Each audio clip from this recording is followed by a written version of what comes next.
নাচি নাচি হচ্ছে। কে নাচছে? ওটা রায়। রায় নাচছে। কি মিটমিট করে হাসি। শাক শাক, এই দেখো এইটা শাক। হ্যাঁ হ্যাঁ হ্যাঁ যাও।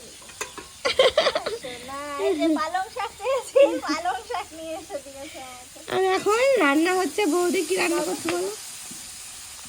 সকালে তো রান্না বান্না হয়ে গেছে, মাছের ঝোল হয়েছে, নিম বেগুন হয়েছে, শাক ভাজা হয়েছে, আর পালং শাকটা বাকি ছিল সেটাই এখন করছি। ওদিকে আবার সোনুকে রেডি টেডি করে স্কুলে পাঠালাম, তো দেরি হয়ে যেত, না হলে সোনুর আবার গাড়ি চলে আসতো, বসে থাকতো, ওই জন্য আবার এই যে ওকে রেডি করে পাঠিয়ে দিয়ে এখন শাকটা রান্না করছি। পালং শাক কি নিলি সোনা?